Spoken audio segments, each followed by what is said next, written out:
everybody, my name's Amanda from Scrimpingmommy.co.uk and today I'm bringing you day 5 of 7 of my Festival of Colour challenge, which is 7 videos back to back showcasing the brand new Stampin' Up in colours. And these are 4. I'm going to make the 5th for you today, and it's a really simple tea light holder.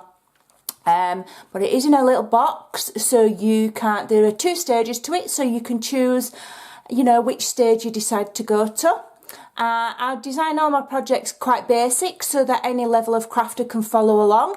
If you're a more advanced crafter, I'm sure you can think of ways to take this basic idea and step it up. And if you're a new crafter, then this is a very easy thing for you to learn. So let me just show you what the tea light holder does.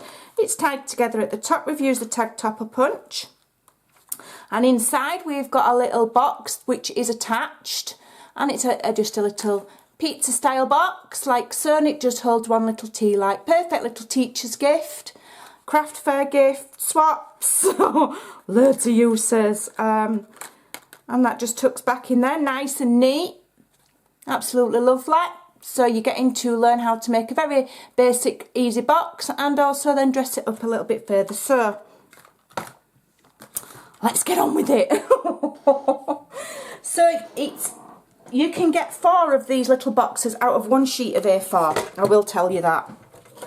And the measurements are 3 1/4 by 5 3/4. All of the measurements are on my blog, Scrimpingmommy.co.uk. Okay, and there's always a link in the description box below as well. So what we do is we get it on the short side, and we score first of all at 3/4 of an inch, and then we're scoring at 2 1/2 inch. Then we're turning on the long side, we're doing 3/4 of an inch again. Let me just check. Yeah, just double checking my measurements. 3/4 of an inch, 2 1/2, 3 1/4, and 5. Okay, and that's all of your scoring done for your little box. And then for the wrap around for this part, you're going to need a piece of cardstock which is 8 inches by 2 inches. And then to decorate it, you need a piece of DSP which is 8 inches by, what did I do it, 1 1/2 by 1 1/2. Okay, so all you do with that is you adhere. We'll get all of the scoring out of the way. Adhere your DSP with your chosen method of adhesive. I'm using snail just to be quick. And you just adhere that kind of central. It's just giving you a decorative strip. And then if you're just a little bit skew-whiff at the end, as I often am, just trim it off so that you're equal and even with your cardstock, or else your measurements will be out. And then I find it easier if you turn it that way. So on the long side, we're going to score at 3 and 5. 3 and 5. And make those scores really, really prominent. Okay, you're not going to go through, it's Whisper White cardstock. Okay, and then give that a really good burnish. You want that nice and crisp, and because you've got the layer of cardstock and the layer of DSP, you're going to have to just make that little bit more of an effort to get it really flat and crisp. Okay, so that's all of our scoring done, so we can remove our scoreboard. Just while I'm here, I'll quickly finish off the wrap. So we're using the tag topper punch. If you don't have a tag topper punch, you can just round off the corners with a corner rounder and punch a hole in with a hole punch. You don't have to have all of the tools to make the project. You can improvise and use what you have. So that is that section done now. We'll move that away to one side. And we'll concentrate on our little box now. So we need to fold and burnish these lines really crisply. If you're making a box, and especially when you're making a small box, there's not a right lot of margin for error. You need it to be nice and crisp, and it will help you assemble a nice looking box. I'm not decorating the box, I'm leaving the box plain. You could, one other way of stepping it up is you could stamp all of this cardstock before you start and burnish it, or you could, you know, layer it with, say, I don't know, for example, I mean this is the wrong size, but you could layer it with small sections of DSP if you want. I'm not doing it, not today. Right, so we've done all of our scoring and our burnishing. Now, all these sections are even, so it doesn't matter at this stage which is the top and which is the bottom. So I'm just starting from left to right, small square, snip to the score line. And we're doing it all the way along. Snip to the score line, snip to the score line, and here as well. Okay, then we're going to turn it round, left to right again. Snip to the score line, snip, snip, and then snip. Now you're here, this section on the right, we're going to remove those two squares because we don't need them. So remove that and remove that. Let me just even up where I've cut it completely wonky. Try and cut it straight. It does help if you get things straight, not to error. Right, so because I've removed that, this is now our top and this is our bottom. Okay, so we're going to have our top in our left hand there to remind us that that is the top. We're going to notch all of these sections except this larger section here. So notch, notch, notch, notch. Pull that out. I haven't done that very straight, but never mind. Let me just make that line a tad straighter. Then this section here we're not going to notch, we're just going to leave it straight and we're going to notch there. Turn it round and notch the corresponding ones. So we're notching there and then we're leaving that straight.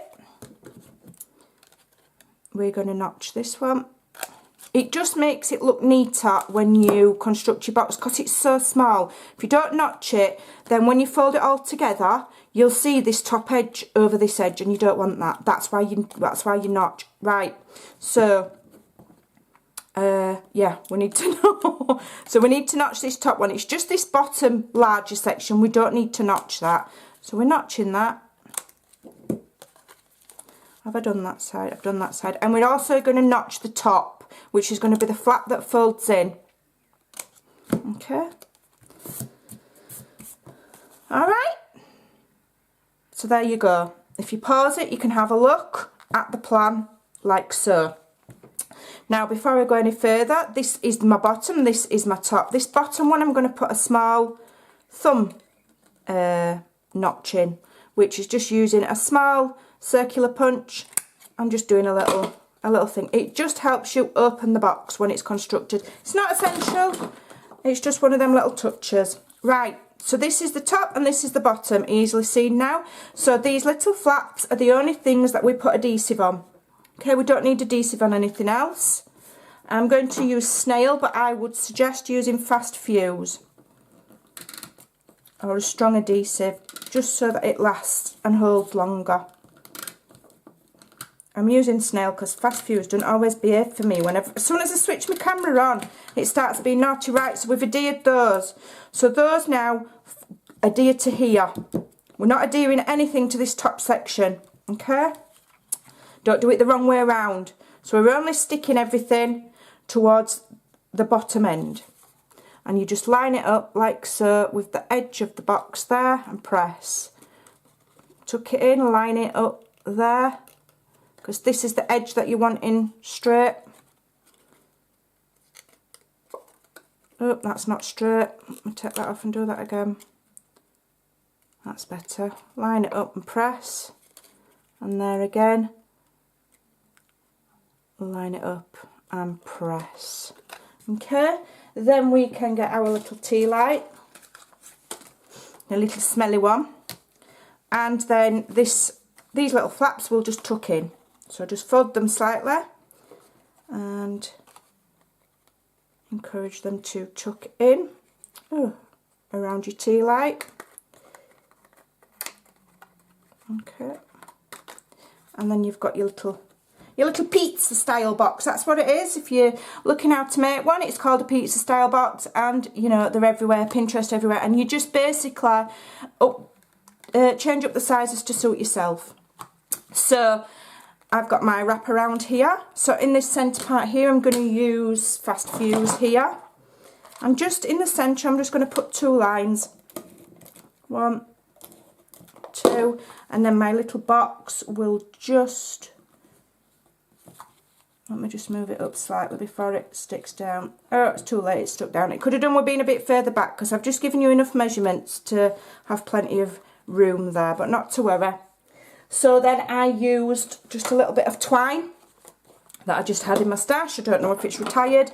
I just thought it was a change from ribbon and perhaps a little bit more budget friendly. There are all sorts of twines and ribbons coming out in June. Keep your eyes on the catalogue, so you can use what you want. Get in. Come on. Sometimes me trying to thread, honestly, I couldn't. My coordination's not terribly great. It's funniest if I try and play pool. I literally could not hit a bus with an elephant. My aim is terrible. Right, so I've tied it in a knot twice just to make it easy for myself to tie my bow, supposedly. Okay. There we go. Get there in end. Okay, I'm not faffing with that anymore. So there we go. So now for our little sentiment, I'm just using this new one again. It's due out. Label Me Pretty. Absolutely love it. And I'm using this sentiment here, which doesn't coordinate with the punch. This is a different one. This is a circular one, and it says thank you.